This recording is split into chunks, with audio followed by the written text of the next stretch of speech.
"If I stay any longer, I'll change my mind," she told the mountain man after pulling him from river. The river ran high that spring, swollen with melted snow from the mountains. Its waters were colder than death, and they swept branches and stones in their furious path. On that grey morning, Anna stood by the edge, with her shawl pulled tight around her shoulders. She had not come for fishing nor washing, but simply to think, for the river gave her a strange kind of company. Yet what she found was not solitude. A broken log turned in the current, and caught against it was a man's body. She gasped, her heart hammering, unsure whether she saw the living or the dead. His frame was broad, shoulders built like the very rocks of the mountains, his dark hair plastered to his head. He was no ordinary townsman. Even before she waded in, she knew who it must be. Stories had travelled for years of Elias Cain, the mountain man, the hermit with a reputation as wild as the cliffs he called home. Mothers whispered his name to frightened children, and men spat it like a curse. Anna did not think. Her boots filled with icy water as she dragged him toward the bank, her hands burning with effort. His weight nearly pulled her down, but she clung on, as if fate itself demanded she not let go. At last she hauled him onto the wet earth, coughing river water from his chest. He opened his eyes, fierce yet clouded, and for a breath she thought she saw a wolf staring back at her. She should have fled then, run before he could speak, before the danger of him could reach her. But she lingered too long, staring at the sharp line of his jaw, the scars across his skin that told of battles with man or beast. Her lips trembled as she whispered to herself the only warning she had. "If I stay any longer, I will change my mind." Her shawl clung heavy, her skirts soaked, yet she forced herself to turn away. Behind her, the man's breath rasped against the silence of the woods. She walked back toward her lonely cabin, but her heart had already taken a different path. It was no longer the quiet rhythm of a widow's life. It was the beginning of something uncertain, dangerous, and deeply alive. What Anna did not yet know was that every whisper in town would soon be against her. They would say she had touched what no decent woman should touch, that she had brought trouble to her own doorstep. But in that first moment by the river, there was no audience, no judgment, only the meeting of two souls cast adrift by fate. And fate was not finished with them. Anna returned to town under a sky streaked with late afternoon light. The wooden boardwalk creaked beneath her boots, and dust rose at each wary step. She clutched her wet skirt to her waist, aware of every curious stare. Faces pressed forward at shop windows. Husbands nudging wives, children peeking behind barrels, elderly men pausing their daily routines to whisper beneath broad-brimmed hats. At Mrs. Whitaker's general store, Anna paused to buy supplies. The clerk's hands trembled as he wrapped flour and sugar, his eyes darting to the doorway where the sheriff stood, arms crossed, watching. Anna forced a polite nod and kept her gaze on the sacks in her arms. Outside, a group of ranch hands laughed, low chuckles meant for her alone. She heard them say, "There goes the widow who dragged Cain from the river, and she'll learn what danger looks like." News spread faster than wildfire in these parts, fueled by idle tongues and a longing for scandal. By evening, every lantern-lit street echoed with versions of the story, embellished with each retelling. Some said Elias Cain had cursed her, others swore she sought him for dark reasons. Anna fought the tightening in her chest, fear, anger, the familiar ache of judgment. Yet beneath it all, a spark of defiance glowed. She had saved a life. That night, she dined alone in her lantern-lit parlor, staring across the wooden table at empty chairs. Her fingers traced the scratches in the tabletop, each one marking a memory of her late husband, so safe, so respected. Now her own name carried suspicion. She poured a glass of water and lifted it, toasting the empty air. "To courage," she whispered, voice cracking with resolve. A knock at the door startled her. She opened it to find Miss Harper, the town librarian, clutching a small parcel. "I thought you might need these," she said quietly, handing Anna a bundle of dry blankets and canvas. "I've heard rumors. Take these to the river cabin. You'll need them." Anna nodded, heart warmed by unexpected kindness. Miss Harper lingered only a moment, then vanished into the night. Anna closed the door and spread the blankets across her bed. She knew that once she had delivered her apology to the riverbank, her life would change, as surely as the mountains changed with the seasons. Outside, a lone owl called. Anna pressed her hand to her heart, feeling its steady beat. The world had turned against her, but she would not turn away from her own choices. Tomorrow she would return to Elias Kane and face whatever storm awaited them both. Anna rose before dawn, the chill mountain air slipping through her blankets. She gathered her bundle of dry cloth and set out toward the riverbank, torch in hand. Mist clung to the trees, and every step on the narrow trail felt like trespassing in a haunted realm. When she arrived, the river's roar greeted her, calmer now, but still relentless. Elias Kane waited at the edge, seated on a flat stone. His back was to her, shoulders hunched as though bearing the weight of a century. Anna's breath caught. He wore the blankets she'd left, patched and rough, but they shielded him from the cold. He did not turn at her approach. "I brought food and water," Anna said softly, kneeling a respectful distance away. She set down a tin cup of fresh spring water and a loaf of stale bread wrapped in canvas. Elias reached out, fingers curling around the cup's rim. He took a cautious sip, then a small bite of bread. His dark eyes finally met hers, eyes that held grief and anger in equal measure. Anna felt a pang of sympathy. Beneath the legend of the mountain man lay a wounded soul. "Why help me?" he asked, voice low as a rustling pine. Anna swallowed, her own voice trembling. "Because no one deserves to die alone in these woods." He studied her. The morning light revealed a faint scar on his cheek, a souvenir of some hidden battle. Anna wondered what story lay behind it. Elias stood, moving closer. He tossed the empty cup into the river and brushed his coat free of debris. "I owe you nothing," he said, though the words lacked conviction. "Maybe we all owe someone something," Anna replied. She realized her heart pounded not with fear, but with an unexpected curiosity. He turned away, scanning the forest. "I lived here once," he murmured, almost to himself, "before they hunted me." Anna's mind raced. "Hunted? For what?" He paused, then shook his head. "Wrong place, wrong time." The answer felt like a shield against further questions. She studied him, noticing the tremor in his hands. "Elias, I want to understand, but only if you choose to tell me." For a long moment, he lingered in silence. Then he exhaled, and the forest seemed to exhale with him. "My wife's grave lies upstream," he said, voice breaking. "They say she drowned herself after I disappeared." Anna's chest tightened. "I'm sorry." He stared at the river as though seeing his past reflect in its currents. "You saved me," he whispered, "but I don't know if I'm worth saving." Anna rose and placed a steady hand on his arm. Everyone is worth saving. In that silent communion, a fragile trust began to form. Two broken lives meeting at the water's edge, both haunted by loss.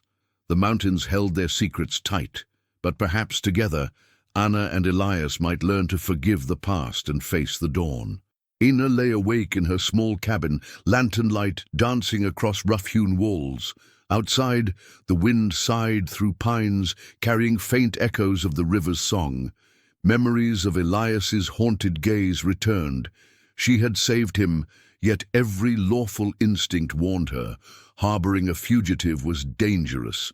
Guilt pulled at her, even as her heart urged compassion. By dawn, Anna dressed in simple linen and wrapped her shawl tight.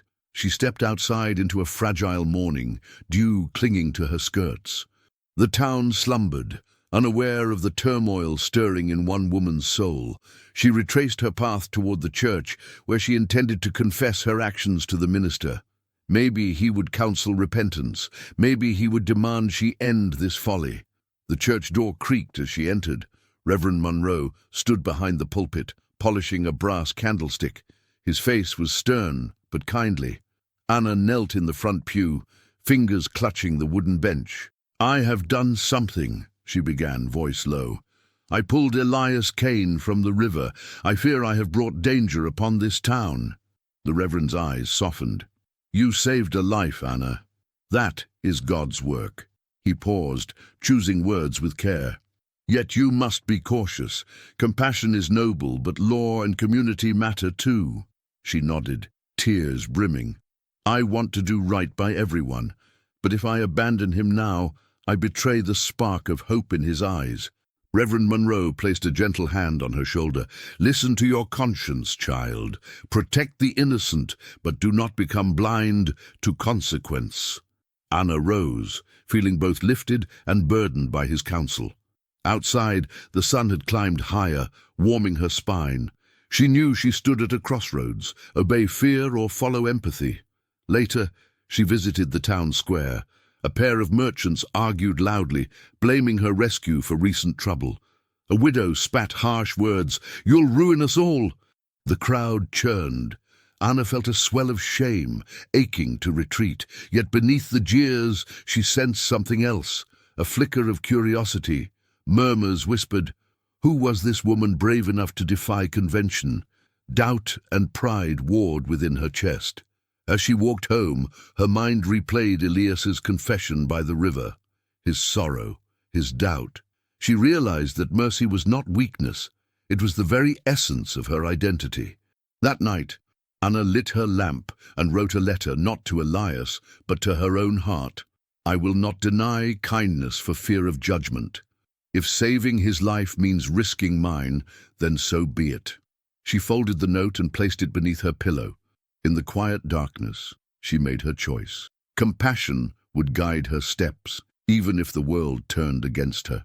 Before dawn broke, Anna crept from her cabin with a lantern and a simple wooden box filled with preserved jerky, hardtack, and cheese. She carried the offering to the riverbank, heart pounding at each snap of twig underfoot. The mist hung low, and silhouettes of ancient pines stood sentry over the quiet waters. Elias Cain waited exactly where she had left him, wrapped in blankets but restless. His dark gaze flicked to the box she placed on a flat rock. He said nothing, only studied her profile in the lantern glow. Anna shivered, though the food she brought would warm his body and spirit alike. "I thought you might need more than blankets," she murmured. "I know you hunt deer and elk, but it takes time to heal." Elias knelt before the box and lifted the lid. He ran a calloused finger over the contents, as if rediscovering small treasures. Then, without a word, he reached into the forest and emerged seconds later with a bundle of fresh pine boughs, fragrant and green. He laid them carefully beside her offering. Anna looked at him in surprise. "For smell and comfort," he said softly, voice rough as river stone. "The wilderness is kind if you know where to look." She smiled, a warmth spreading through her chest. Had he always spoken kindly, or was this trust between two wounded souls awakening gentle words where silence once reigned? As she unpacked her box, Elias dropped the pine boughs into the river, watching the light current carry them downstream. "My thanks," he said, and for the first time she heard sincerity threaded through the gruff tone. They ate in companionable silence, sharing the simple meal by the water's edge. Anna noticed how his fingers moved with caution now, how his breathing steadied as nourishment returned to his muscles. The ritual of breaking bread together softened the hard lines of legend into the shape of a man in need. When the last crumb was gone, Anna gathered empty wrappers. Elias stood and bowed his head, as if in respect rather than obligation. He offered her a deer's antler pendant, suspended on a leather thong. Its ivory tips were smooth from years of use. "Carry this," he said. "It will guard you." Anna accepted it, awe mingling with gratitude. The pendant felt heavy with meaning, an emblem of his world and a promise of protection. She fastened it around her neck, feeling its cool weight against her skin. As morning light filtered through the pines, Anna and Elias watched the river together, two unlikely allies bound by gratitude and growing understanding. In that fleeting hour, a fragile bond formed, one born of kindness, sealed with a gift, and destined to face the trials yet to come. By midday, the town square was alive with hushed accusations and bold condemnations. Anna stepped onto the creaking porch of the general store to fetch medicine for Elias's lingering fever, only to be met with scornful glares. Mrs. Whitaker's lips pressed into a thin line as she passed the vial of tonic. Reverend Monroe watched from the churchyard, concern flickering behind his stern eyes. A group of townsmen lingered by the hitching posts, their voices carrying on the hot wind. "She'll be sorry," one muttered, jaw clenched. "Bringing that savage here has already cost old man Harris's cattle a run-in with wolves." Another spat dust onto the wooden boards. "Next, she'll invite more trouble." Anna swallowed, summoning the resolve that had driven her from her cabin at dawn. She met their stares calmly. "I only saved a life," she replied, voice clear. "I did what any decent person would do." The men exchanged bitter looks. "Decency won't fill your pantry when trade dries up," said a third, tipping his hat low. They dispersed, murmuring threats and half-truths. Undeterred, Anna crossed the square and entered the saloon, where she knew blacksmith Hawthorne often gathered information. She found him leaning against the polished bar, sipping whiskey. His eyes softened when he saw her. "You're stirring up a hornet's nest," he said quietly. He handed her a small vial of laudanum. "For the fever." "Thank you," Anna said, offering a fleeting smile. "Will you tell me what's real and what's rumor?" Hawthorne shrugged. "Rumor's the only thing that grows faster than trees in these parts. But you might look for allies in unlikely places, those who value truth over gossip." She nodded, tucking the vial into her shawl. Outside, a wagon rolled into the square, its driver eyeing her warily. Word of her kindness had spread. Some traveled far to witness the woman who defied social order. As Anna made her way home, the afternoon sun casting long shadows, she felt the weight of isolation. Yet beneath that weight, a fierce pride kindled. She had chosen compassion, and though the world judged her, her own heart remained steadfast. When she reached her cabin, Elias emerged from the trees, leaning on a staff, his fever broken, but his spirit still fragile. He paused at the sight of her trembling hands and worry-lined face. "You brought medicine," he said, voice soft. She nodded, pressing the laudanum to his lips. He drank, then closed his eyes in relief. Anna placed a gentle hand on his shoulder. "No matter what they say, I'll keep coming back." Elias opened his eyes, gratitude and something deeper shining there. The voices against her would not hold if her determination did not falter. Together they turned toward the river, ready to face the gathering storm of prejudice and fear, united by the conviction that mercy was worth any price. Dark clouds gathered over the mountains as Anna hurried through the forest, lantern swinging in her hand. Elias had warned her. A fierce storm was coming, and the river might rise again. When she reached the cabin, she found him reinforcing the door with fallen logs and tying down canvas from her supplies. "Come inside," he called over the wind. His voice sounded stronger than before. The river rescue and shared meals had restored more than just his body. Anna nodded, stepping into the small cabin where warmth and candlelight held back the howl of the gale. They secured windows and stoked the hearth. Outside, thunder rolled like distant artillery, and rain lashed the wooden walls. The storm tested every seam of the cabin. Anna's heart pounded with the rhythm of the tempest. Elias moved with quiet efficiency, his familiarity with the wilderness turning their shelter into a fortress against nature's fury. At the height of the storm, a sudden crash shook the cabin. Anna dropped the lantern as a branch slammed against the roof. Splinters flew, and the candle went out, plunging them into darkness. Elias grabbed her hand, guiding her to the hearth, where embers glowed red. "I won't let you perish," he whispered, voice steady amid chaos. He lifted her up onto a sturdy chest beside the hearth, then braced himself against the door, muscles flexing as he held the logs in place. Anna watched in awe. This mountain man, once feared as a savage, was now her protector. When morning came, exhausted silence followed the storm's retreat. Sunlight filtered through broken branches, illuminating splintered wood on the floor. Elias stepped outside and surveyed the damage before returning to Anna's side.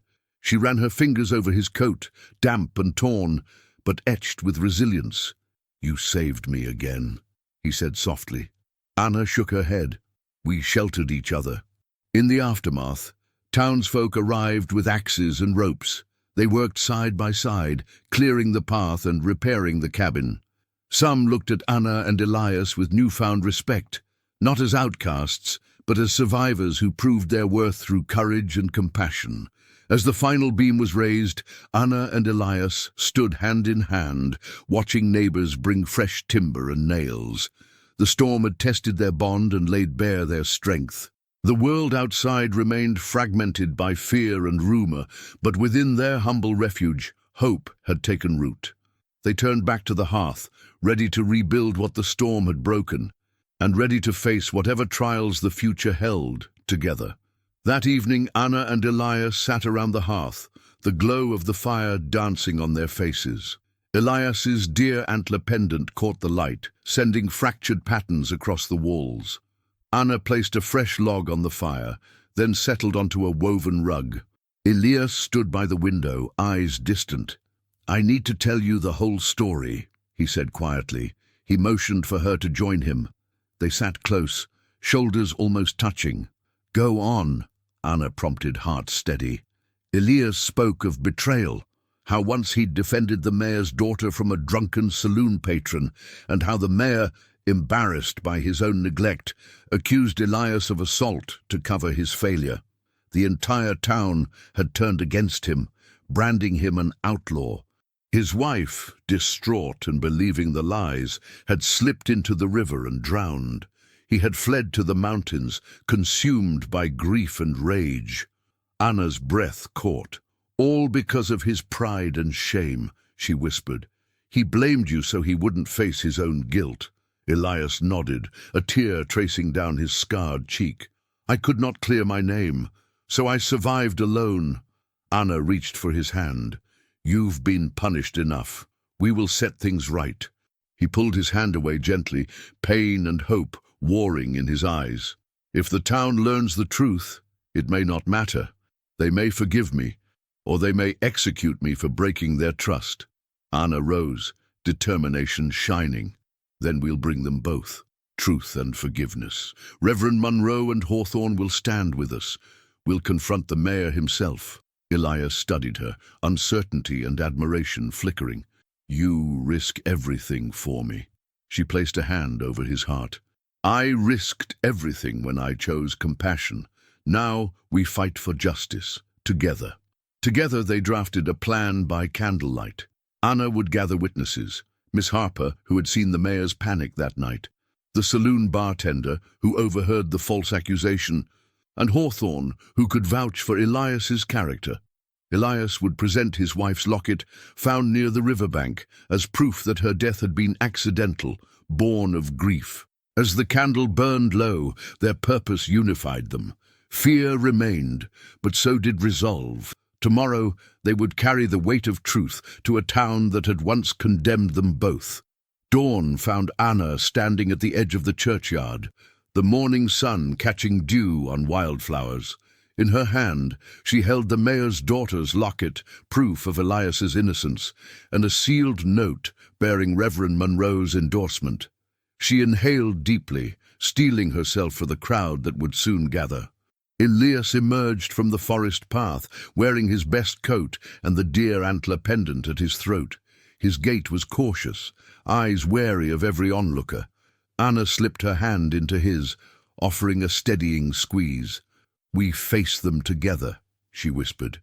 They walked toward the town square, where townsfolk assembled in hushed circles.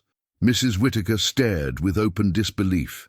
The blacksmith Hawthorne stood at the front, arms crossed. Miss Harper gripped a stack of witness statements. The mayor himself stepped forward, pausing behind his meticulously groomed mustache and polished vest. Anna raised her voice to carry over the murmurs.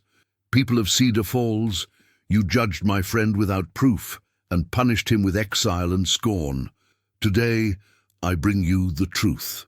She held up the locket. "My life was saved by this man when he nearly drowned. He defended your mayor's daughter from harm, only to be blamed for a crime he did not commit." A stony silence fell. Elias stepped forward, voice quiet yet firm. "I loved my wife with all my heart. I returned to find her gone, led to her death by false rumors. But I do not seek vengeance, only justice." Reverend Monroe stepped beside them. "I swear these statements are true.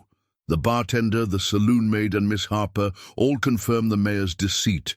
Elias Kane is innocent." Gasps rippled through the crowd, faces once filled with condemnation now blanched in shame. The mayor's cheeks reddened. He stammered, I acted to protect my reputation."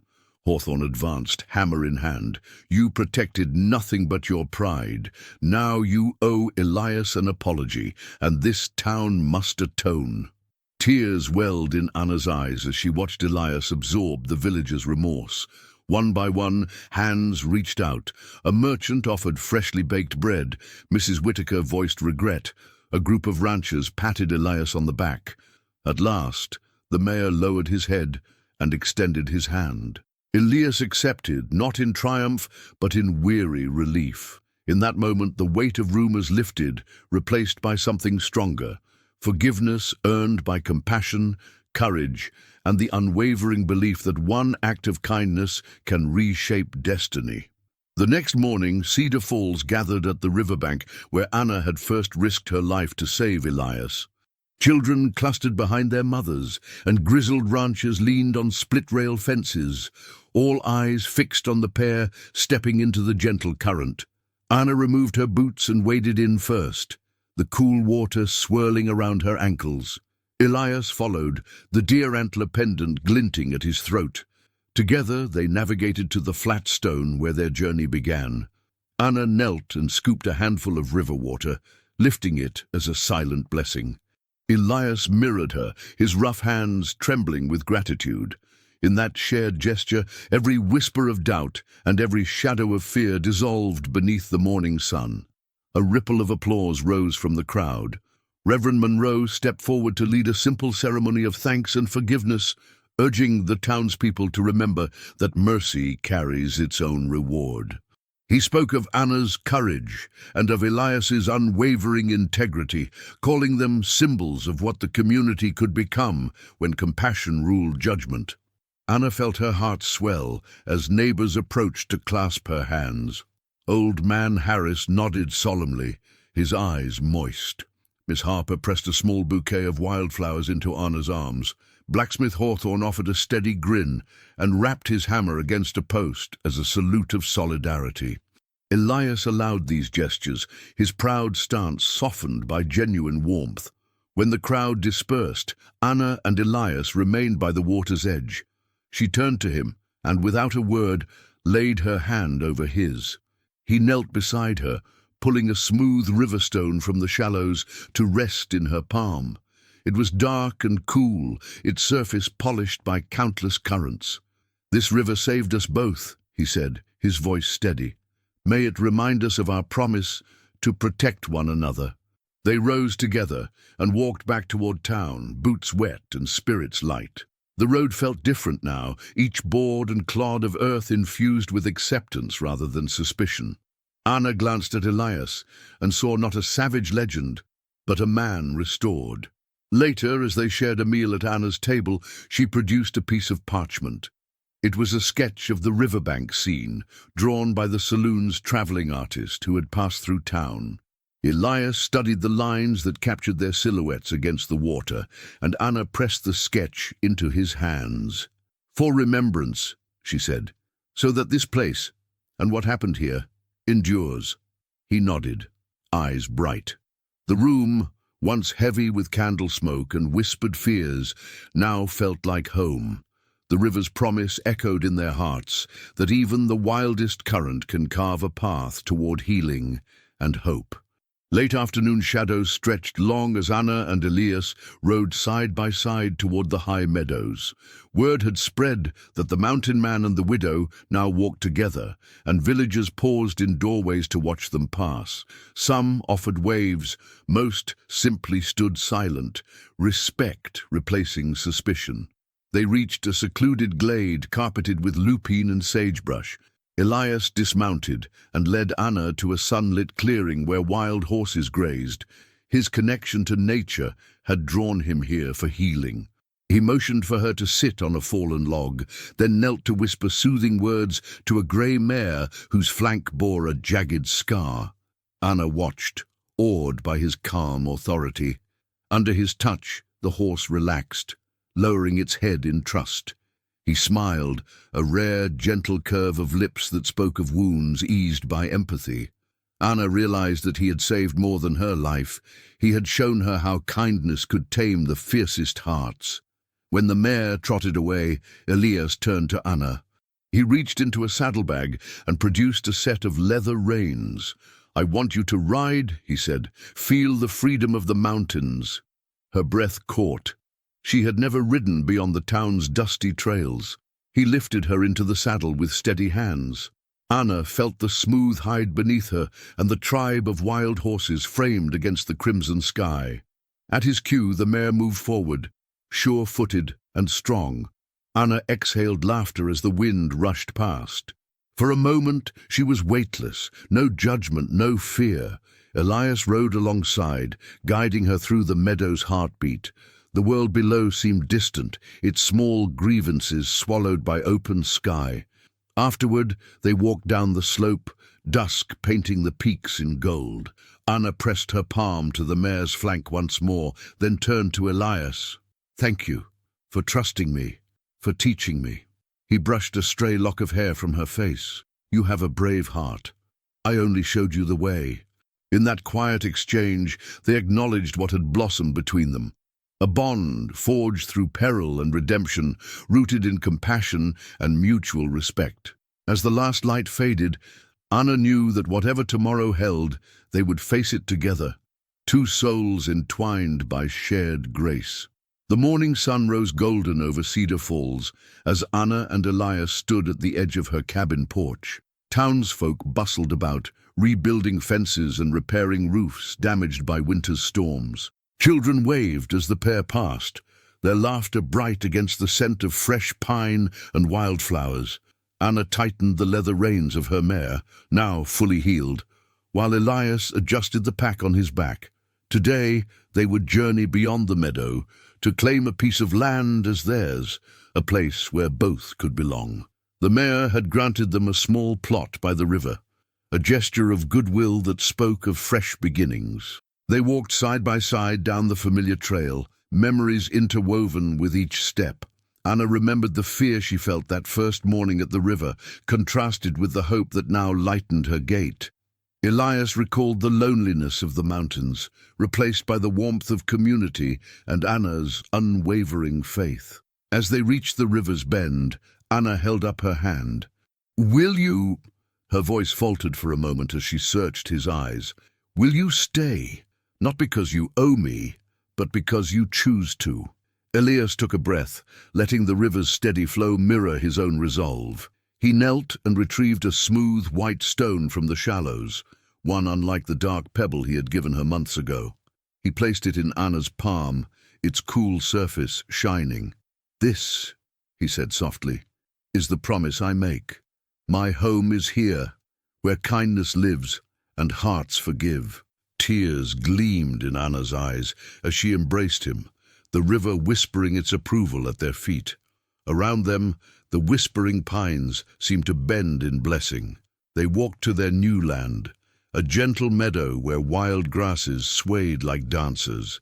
Together, they laid the first stones of a small cabin, its walls destined to shelter laughter, sorrow, and love. Neighbors appeared with tools and timber, eager to lend strength and friendship to this union born of compassion. By sunset, the walls rose sturdy and true. Anna and Elias stood at the doorframe, hands clasped, gazing at the home they had built and the life they would share. The sky bled orange and lavender, promising tomorrow's dawn. Under that sky, Anna remembered her whispered warning by the river. "If I stay any longer, I'll change my mind," and smiled, for she had stayed, and her heart had changed. In saving Elias, she had found herself. And so their story flowed on, like the river that once carried fear and now carried hope, a testament to the power of mercy, courage, and love. Thank you for journeying with Anna and Elias through their trials by the river, storms, and the wilderness. If their story moved you, share your thoughts below on what mercy and courage mean in your own life. And don't forget to subscribe for more tales of hope and redemption.